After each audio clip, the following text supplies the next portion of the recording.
আসসালামু আলাইকুম রহমতুল্লাহ। আজকের এই জাতীয় সেমিনারে উপস্থিত সম্মানিত প্রধান অতিথি, সভাপতি, জাতীয় নেতৃবৃন্দ, শহীদ এবং আহত পরিবারের সদস্যবৃন্দ এবং সম্মানিত শ্রোতামণ্ডলী, আপনাদের সকলকে সালাম এবং শুভেচ্ছা। আমরা বাংলাদেশের মানুষেরা দীর্ঘ সময় ধরে একটা ফিজিবাদী যন্ত্রণাদায়ক শাসনের মধ্য দিয়ে জীবন অতিবাহিত করেছি। বাংলাদেশে এমন ধরনের একটা পরিবেশ তৈরি করা হয়েছিল যে বাংলাদেশে নির্বাচনের প্রয়োজন ছিল না, যে বাংলাদেশে সুশাসনের প্রয়োজন ছিল না, যে বাংলাদেশে কোনো জবাবদিহিতা ছিল না, যে বাংলাদেশটাকে লুটে পুটে অর্থ পাচার করে বাংলাদেশ রাষ্ট্রটিকে খাতের কিনারায় নিয়ে গিয়ে দাঁড় করানো হয়েছিল। বাংলাদেশের যখন ইলেকশন ব্যবস্থাকে ধ্বংস করা হলো, বিচার ব্যবস্থাকে ধ্বংস করা হলো, সব কিছুকে কক্ষিগত করে একটা ফেসিবাদ কায়েম করা হলো, তখন আমরা যারা রাজপথে আন্দোলন সংগ্রাম করেছিলাম, আমাদের আন্দোলনের একই সাথে দুইটা উদ্দেশ্য ছিল। এক, আওয়ামী লীগের শাসন থেকে মুক্তি লাভ করা। দুই, আওয়ামী লীগ যে কায়দায় শাসন করেছে সেই কায়দার শাসন থেকে বাংলাদেশ রাষ্ট্রটিকে মুক্ত করা। এবং সে কারণে 24 অভ্যুত্থানের আগেও বাংলাদেশে যারা বিরোধী দলীয় রাজনীতি করেছেন তারা সকলে রাষ্ট্র সংস্কারের আলাপে সম্মত হয়েছিলেন। সেই আলাপটা তখন বিএনপিও করেছিল, বর্তমান সরকারি দল।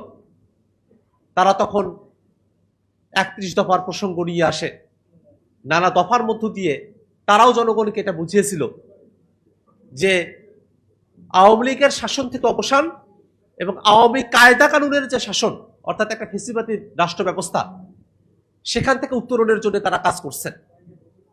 আমরা সকলে মিলে 24 অভ্যুত্থানে আমরা সামিল হলাম। আমাদের কত ভাই জীবন দিলেন, কত মানুষ রক্ত ঝরালো, যার মধ্য দিয়ে একটা নতুন বাংলাদেশের স্বপ্ন আমরা দেখেছিলাম। কিন্তু দুর্ভাগ্যের বিষয়, আমরা যখন ঐক্যমত্য কমিশনের আলোচনায় বসি, সেই সময় থেকেই বাংলাদেশ রাষ্ট্রটার কাঙ্ক্ষিত সংস্কারের প্রশ্নে বিএনপি বাদ সাজতে শুরু করে এবং সে সময় থেকেই তারা আসলে সংস্কার বিপরীতে একটা অবস্থান গ্রহণ করতে শুরু করে। তারা মুখে বলছে সংস্কার, কিন্তু তাদের কাজে করবে সংস্কারের পক্ষে তাদের অবস্থান ছিল না।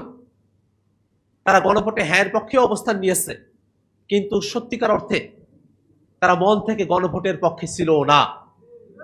আমরা দেখলাম সংসদের বক্তৃতায় তারা বলছেন যে গণভোটের 4টা প্রশ্নের 3.5টা তারা মানেন, আধাটা তারা মানেন না। আমরা তাদেরকে বলতে চাই, 4টা প্রশ্নের 3.5টা আপনারা মানেন, আধাটা মানেন না, কিন্তু বাংলাদেশের 70% জনগণ ওই 4টা পক্ষ প্রশ্নকে মেনেই গণভোটকে জয়ী করেছে। অতএব জনগণের যে রায়, তার বাইরে এসে আপনি আধাটা মানবেন না, সেটা হওয়ার আর কোনো সুযোগ নেই। এবং কোন আধাটা আপনারা মানবেন না, যার মধ্য দিয়ে বাংলাদেশ রাষ্ট্রটার কাঙ্ক্ষিত সংস্কার হবে, সে আধাটা আপনারা মানবেন না।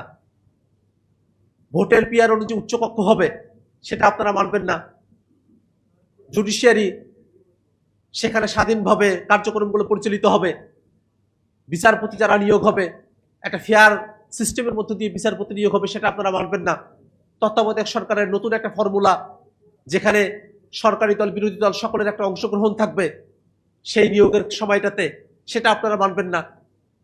সরকারি কর্ম কমিশন পিএসসিতে নিয়োগ হবে একটা সুষ্ঠু প্রক্রিয়ার মধ্য দিয়ে, দুদকে নিয়োগ হবে সুষ্ঠু প্রক্রিয়ার মধ্য দিয়ে, সেগুলো আপনারা মানবেন না।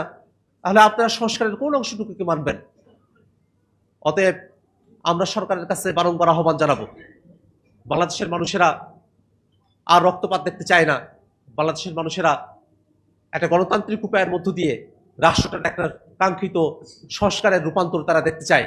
সে কারণে সংসদের মধ্যে আমরা সকলে আছি, সরকারি দল আছি, বিরোধী দল আছি, আমরা সরকারের কাছে আহ্বান জানাবো অতি দ্রুত গণভোটের রায় মেনে সংবিধান সংস্কার পরিষদ বাস্তবায়ন করতে হবে।